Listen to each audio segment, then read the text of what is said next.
"Take this food to your uncle," my mom said, pointing to the plate of rice on the tray. I stared at the food, unmoving, my legs feeling as heavy as the weight in my chest. "Are you deaf?" she asked, her voice sharp and cutting through the tension in the room. "Carry that food to Uncle George," she yelled, clearly frustrated. My eyes brimmed with tears. I wanted to tell her the truth so badly, to scream it even. But I knew she wouldn't believe me. Uncle George said she wouldn't. Mom shoved the tray into my hands, the weight of it making my arms ache. "Get out of here!" she scolded, slapping my shoulder with a loud smack. I almost dropped the tray, but managed to steady it just in time. I held back my tears as I turned to leave the kitchen. "Fool," she muttered under her breath. Her words felt like a punch to my chest, but I quickened my pace, knowing her habit of throwing things when angry.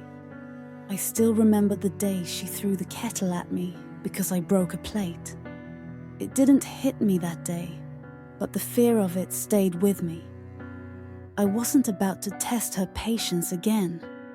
The walk to Uncle George's room felt like walking through a tunnel with no end, each step heavier than the last. My heart raced in my chest as dread clawed at my insides. I didn't want to go. I didn't want to face him. But what choice did I have? Mom will only see it as stubbornness. She wouldn't even give me a chance to talk. Talk about what, you ask? Well, every day, after Mom left for her shop in the market, Uncle George would change. The man who smiled and laughed in her presence turned into something dark and vile the moment she stepped out. It always started the same way. He would call out to me, his voice booming through the house. "Come and take the tray," he would yell. If I didn't respond immediately, he would shout louder until the sound echoed in my ears. I would knock on his door hesitantly, my hand trembling as it hovered over the wood. "Come in," he would say, his voice calm but dripping with menace. Inside, the air was always heavy, suffocating. He would lie on his bed, his bloodshot eyes fixed on the TV playing something I didn't understand but knew was wrong. I would rush to pick up the tray, hoping to leave quickly, but he always had other plans. He would lock the door, his hand firm on the knob, and block my escape. My protests and tears never meant anything to him. "You know no one will believe you," he would say, his tone casual, as if discussing the weather. "I'm your mum's only brother, the only family she has left. You think she'll pick you over me?" When he was done, he would hand me the tray as if nothing had happened, warning me to stay silent. I would leave his room, my legs barely able to carry me, my heart heavy with fear, shame, and a pain I couldn't put into words. By the time Mum returned from the market, everything would appear normal again, at least to her. She barely looked at me most days, too tired or distracted to notice the bruises on my arms or the tear-streaked stains on my face. If she did notice, she would dismiss it. "Serves you right," she'd say. "You're always playing around. Go and take a bath." She had punished me many times because Uncle George told her. I always left the house as soon as she left for the market. She instructed me to stay home. Little did she know, we had a predator at home. I wanted to tell her. I wanted to scream it from the rooftops, but her constant anger and dismissive words kept me silent. Why couldn't she see it?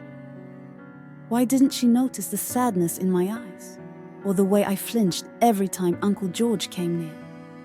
Every day she laughed with him, joked with him, trusted him completely, not knowing the monster he was. Maybe she was too tired. Maybe she was too focused on making ends meet to notice the bigger things. Maybe my father's death still affects her.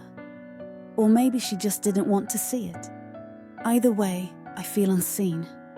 Well, not today. Today will be different. As I stood with the tray in front of Uncle George's room, I've made up my mind. This is the last time I will serve food to this beast. As soon as Mom leaves for the market, I will run away. I will leave this house and this pain behind. I don't know where I will go. I don't know if I'll make it. But anything is better than staying here. I held the tray tightly, taking a deep breath before knocking on the door.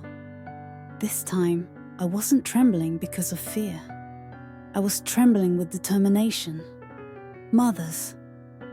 This story serves as a painful reminder of the importance of listening to your children.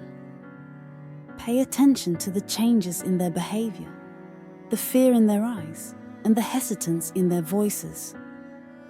Don't dismiss their silence as mere stubbornness or misbehavior. It might be a cry for help. Create an environment where your children feel safe to share their thoughts and fears. Be vigilant about who you trust around them. Even if they are family, monsters often wear familiar faces. If this story moved you, please give it a thumbs up. Share it with someone who needs to hear it, and leave your thoughts in the comments below. Don't forget to subscribe to the channel for more powerful stories like this one. Click the notification bell so you won't miss out. Thank you, and see you in the next video.